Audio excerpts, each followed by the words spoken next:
Chers bien-aimés, bonjour. Vous êtes sur notre plateforme Shingrinha et Imananzima. C'est un canal YouTube qui est disponible pour vous, pour vous annoncer la bonne nouvelle du Christ. Vous êtes, comme toujours, avec le pasteur Hilaire Ninina je vous entretiens à partir de Bonn en Allemagne. Voilà. Aujourd'hui, j'ai un message qui n'est pas très long, mais un message qui me trotte dans la tête ou dans le cœur depuis quelques jours. L'Église du Christ est-elle distraite? L'Église qui se dit du Christ ne l'est pas nécessairement. Il y a certes un petit troupeau qui sait ce qu'elle est, mais il y a un immense troupeau, ou de milliers de troupeaux qui se croient être dans le vrai, mais qui sont dans l'illusion. Donc, cette catégorie d'église n'est pas au courant du calendrier de Dieu par rapport à son peuple.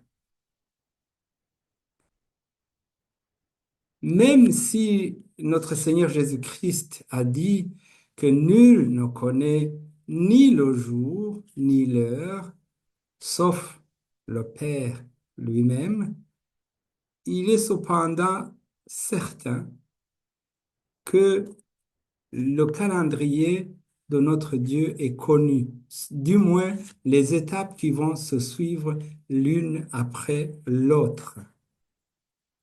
Ce n'est pas de cela que je veux parler, mais je vais parler des choses complètement actuelles que beaucoup de chrétiens ignorent. Beaucoup de chrétiens à Rome et dans plusieurs méga-churches,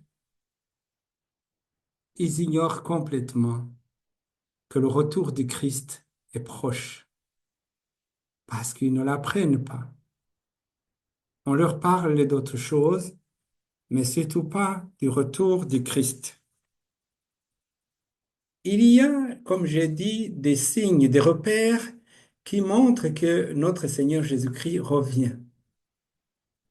Je vais prendre un exemple qui n'est pas banal du tout.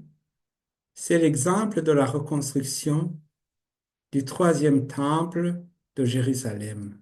Ce temple n'est pas euh, déterminant en ce qui concerne le retour de Christ, même si ceux qui aiment ou qui veulent le construire le prétendent, mais c'est un lieu déterminant parce que en ce lieu, ça sera l'Antichrist. Et là-bas, l'Antichrist va se prononcer et dire, c'est moi qui est Dieu, qui suis Dieu. Et alors il y aura un combat. Il y aura un combat que notre Seigneur Jésus-Christ seul vaincra en vainquant l'Antichrist. Beaucoup de sympathisants sont derrière ce projet de reconstruction du temple d'Israël et même des chrétiens sont nombreux qui participent à la reconstruction de ce lieu qui est prévu pour l'Antichrist, alors que personne ne leur a demandé de le faire, et ils sont très actifs. Je me suis surpris de voir qu'un certain nombre d'églises ont amené ces derniers temps leurs adeptes, les ouailles, à Jérusalem. Et certains, ou la plupart, ont toujours préféré des guides qui croyaient en cette théorie, des guides qui ne croyaient pas en Jésus-Christ comme Seigneur et Sauveur. Évidemment, il ne peut que vivre dans l'illusion. En participant à la reconstruction du temple du diable, disons-le comme ça, ils auront, euh, bon, ils n'auront pas marqué de point. Je crois que c'est ça qu'on pourrait être, vivre dans l'illusion. Bon, l'événement de la reconstruction du temple et le temple est presque prêt. Nous ne savons pas comment tout va se dérouler. Nous savons que le matériel a été rassemblé. Nous savons que euh, le temple pourrait d'un jour à l'autre se retrouver à la place indiquée euh, parce que sous forme de préfabriqué. Personne ne le sait. Peut-être que les acteurs le savent, mais les préparatifs vont bon train. Hier, j'ai suivi un message, j'ai suivi une information très importante qui disait que on venait de trouver le sacrificateur de ce temple, du troisième temple, venait d'être nommé ou investi. Il s'agit d'un certain Baruch Khan, de la descendance d'Aaron. Et la source d'information disait que il a été confirmé par la technique ADN que ce Baruch Khan vient, au Kahane, vient ou est descendant d'Aaron. On a parlé, il y a, je crois même sur cette chaîne, si vous regardez, il y a une génisse rousse. On a parlé de génisse rousse. C'est une génisse qui sera sacrifiée pour sanctifier ou le lieu où se trouvera le temple.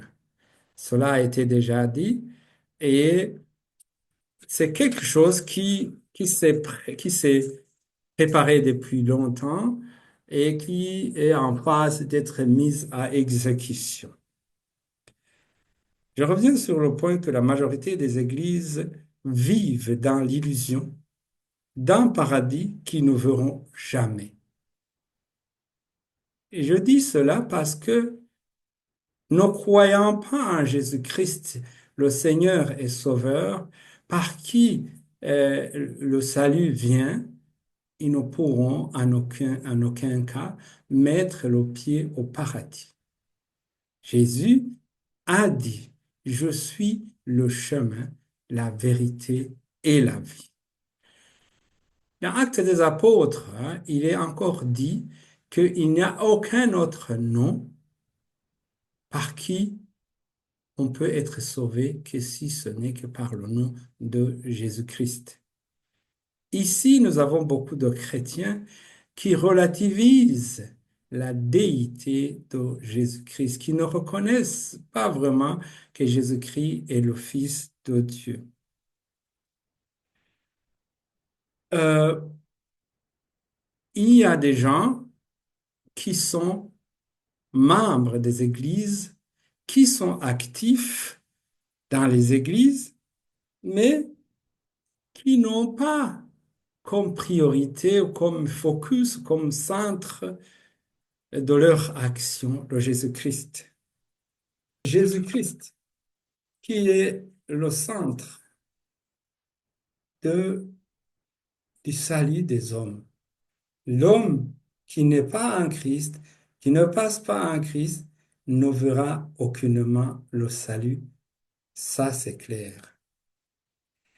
Mais Jésus-Christ, il dit, il décrit dans Matthieu 7, 13 et 14, quel est le chemin qu'il faut prendre. Parlons du chemin étroit dont il nous a parlé, dont nous avons déjà entendu parler. Jésus nous dit, entrez par la porte étroite, car large est la porte, spacieux est le chemin qui mène à la perdition. Il y en a beaucoup qui entrent par là. Mais étroite est la porte, resserré le chemin qui mène à la vie, et il y en a peu qui les trouvent.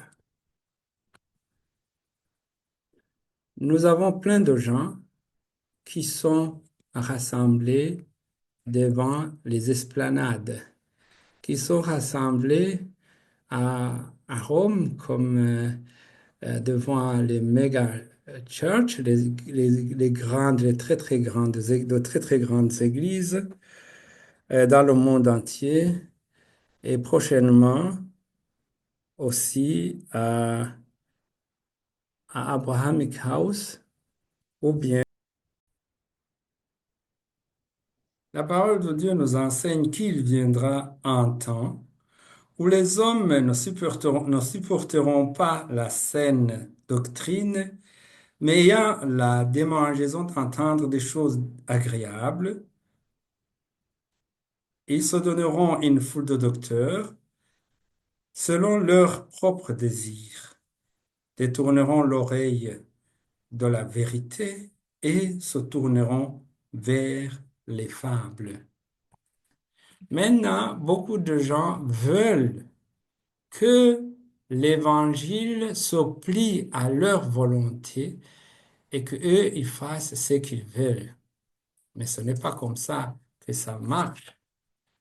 Le salut que Jésus-Christ nous a apporté nous empêche de commettre le péché.